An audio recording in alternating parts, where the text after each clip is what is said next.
7 अगस्त 2025 के दिन जब राहुल गांधी ने पहली बार प्रधानमंत्री नरेंद्र मोदी और उनकी सरकार के खिलाफ वोट चोरी का आरोप लगाया और साफ तौर पर राहुल गांधी ने दावा किया कि तीसरी बार नरेंद्र मोदी सरकार बनी है तो ये वोट चोरी की बदौलत बनी है। अगर 25-30 सीट जहां पर ये खेल हुआ है नहीं हुआ होता तो शायद नरेंद्र मोदी प्रधानमंत्री नहीं होते।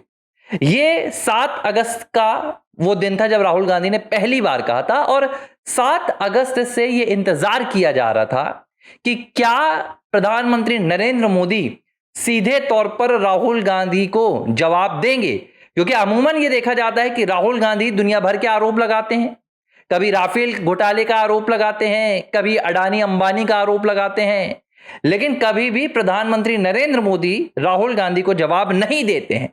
लेकिन अब पहली बार पीएम मोदी ने न सिर्फ राहुल गांधी को जवाब दिया है, बल्कि पीएम मोदी ने राहुल गांधी के एक नहीं बल्कि तीन चोरियों को उजागर कर दिया है। और जिसमें से सबसे बड़ी चोरी राहुल गांधी ने ऐसी की है जिसकी शायद आपको कभी जिंदगी में सुनने के बाद यकीन नहीं होगा, जिसकी आपने कभी कल्पना नहीं की होगी कि राहुल गांधी क्या ऐसी भी चोरी कर सकते हैं। और देखिए, घोटालों के आरोप तो राहुल गांधी के खिलाफ पहले भी लगे हैं। नेशनल हेराल्ड घोटाले में उनका नाम है। इसके अलावा राहुल गांधी के राजीव गांधी फाउंडेशन, सोनिया गांधी, ये तमाम चीजें जुड़ी हुई हैं। लेकिन पहली बार राहुल गांधी के ऊपर प्रधानमंत्री नरेंद्र मोदी ने एक ऐसा आरोप लगा दिया है जो वाकई में सच भी है और जिसकी पुष्टि करने के लिए ना तो किसी अदालत की जरूरत है, ना तो किसी सीबीआई ईडी की जरूरत है, बल्कि ये एक ऐसा आरोप था, ये एक ऐसा दावा था जो छिपा हुआ था, जिसको प्रधानमंत्री नरेंद्र मोदी ने सबके सामने ला दिया है। अब मैं आपको पूरी कहानी बताता हूं कि यह मामला क्या है। राहुल गांधी 2017 में पहली बार कांग्रेस के अध्यक्ष बनते हैं और 2019 के चुनाव के लिए तैयारियां करते हैं। और उस वक्त राहुल गांधी जब 2019 के चुनाव के लिए उतरते हैं तो जो उनका कैंपेन चलता था वहां रागा शब्द सुनाई देता था, इस तरह की बातें निकलकर सामने आती थी। 2019 में राहुल गांधी की बुरी तरह हार हुई। कांग्रेस पार्टी के इतिहास में सबसे बुरी तरीके से हार होती है। इसके बाद अचानक 2019, 20, 21 जब राहुल गांधी 22 में भारत जोड़ो यात्रा निकालते हैं तो राहुल गांधी की वेशभूषा बदल जाती है। वो राहुल गांधी जो अब से पहले खुद को एक स्टैब्लिश्ड जो ट्रेडिशनल राजनेता होते हैं, भारत में पारंपरिक राजनेता होते हैं, जो कुर्ता पहनते हैं, जैकेट पहनते हैं, पजामा पहनते हैं, राहुल गांधी भी इससे पहले उसी तरह का वेशभूषा रखते थे। लेकिन 2022 में वो भारत जोड़ो यात्रा पर उतरते हैं, एक व्हाइट कलर की टी शर्ट डाल लेते हैं, नीचे लोअर पहन लेते हैं, चप्पल पहनकर चल देते हैं 4000 किलोमीटर की पैदल यात्रा में। इस दौरान राहुल गांधी को एक नया नाम दे दिया जाता है और यह नाम था जननायक राहुल गांधी। 90 से ज्यादा चुनाव हारने के बाद 3 लोकसभा चुनाव में देश की सबसे पुरानी पार्टी का नेतृत्व करने के बाद, जिस कांग्रेस पार्टी की पूरे देश के राज्यों में कभी सरकारें हुआ करती थी, आधे से ज्यादा राज्यों में, आज सिर्फ 3 राज्यों में कांग्रेस पार्टी की सरकार बची हुई है। पूरे राज्य गंवा देने के बाद, कांग्रेस पार्टी के दिग्गज नेताओं का कांग्रेस पार्टी से इस्तीफा होने के बाद राहुल गांधी जननायक बन गए। लेकिन सवाल यह नहीं है कि राहुल गांधी जननायक बन गए, ये जननायक असल में है कौन, जिसका टाइटल राहुल गांधी ने चुरा लिया, जो दावा प्रधानमंत्री नरेंद्र मोदी ने किया। 4 अक्टूबर को पीएम मोदी बिहार में थे और प्रधानमंत्री नरेंद्र मोदी ने इस दौरान आखिरकार पोल खोल दी।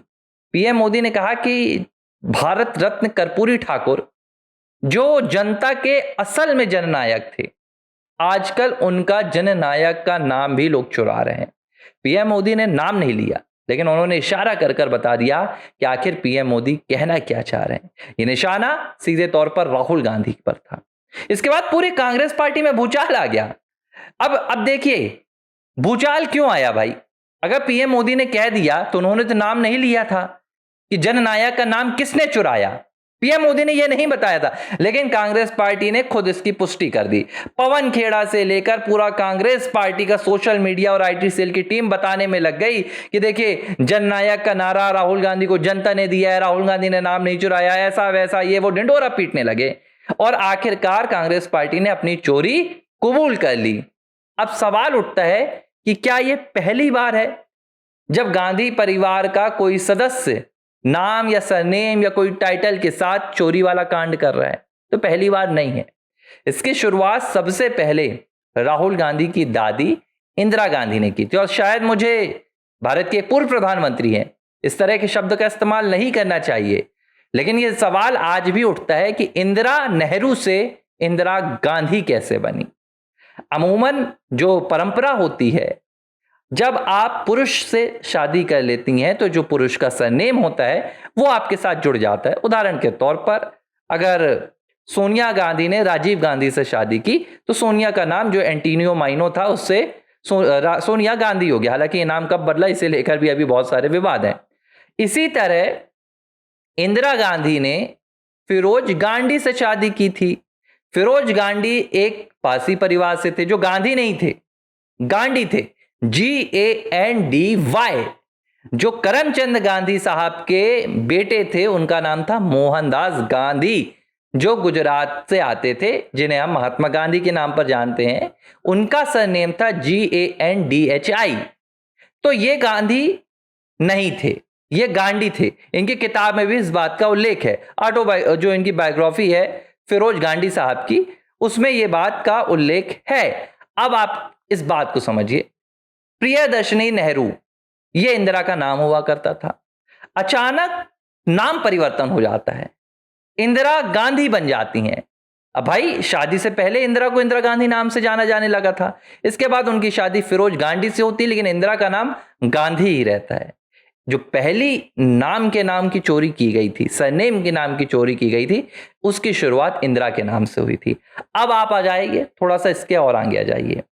वो पीढ़ी निकल गई इंदिरा गांधी की, राहुल गांधी अभी जननायक बने। इसके बाद जो अभी गांधी परिवार का सबसे ताजा तरीन मामला सामने आया है, गांधी परिवार में सरनेम के नाम पर हेरफेर या चोरी का जो सीधा मामला सामने आया है, वो प्रियंका गांधी वाड्रा के बेटे का आया है।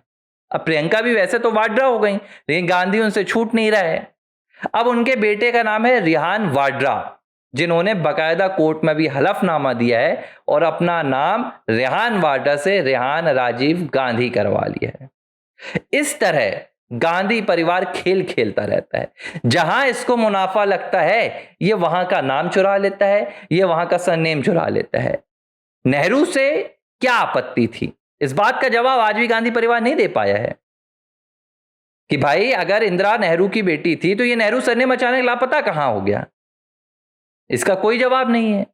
लेकिन पीएम मोदी ने भरी संसद में एक बार कहा था, जिसके बाद पूरी कांग्रेस पार्टी की बौखलाहट देखने के लिए मिली थी। और अब वही काम राहुल गांधी कर रहे हैं। अब कांग्रेस पार्टी का कहना है कि भाई, जनता कह रही है। अब मुझे यह नहीं समझ में आ रहा है कि कौन सी जनता राहुल को जननायक कह रही है। जन के नायक तो आप तब बनेंगे ना, और अगर आप जन के नायक हैं तो आप 90 चुनाव क्यों हारते हैं? जननायक कैसे आप बन सकते हैं? और बात सिर्फ चुनाव हारने की नहीं है, क्या जनता के बीच में वाकई आपके लिए स्वीकृति है? और जो इससे भी एक बेहद साधारण और मुझे लगता है कि सार्थक सवाल है, क्या वाकई में जो किसी की महानता के लिए, किसी के पुरुषार्थ के लिए, किसी के अच्छे कामों के लिए उन्हें विभूषित किया जाता है, तो क्या उनका टाइटल चुरा लेना वाकई में इतना ठीक है? आज लौह पुरुष सरदार वल्लभ भाई पटेल भारत में जाने जाते हैं।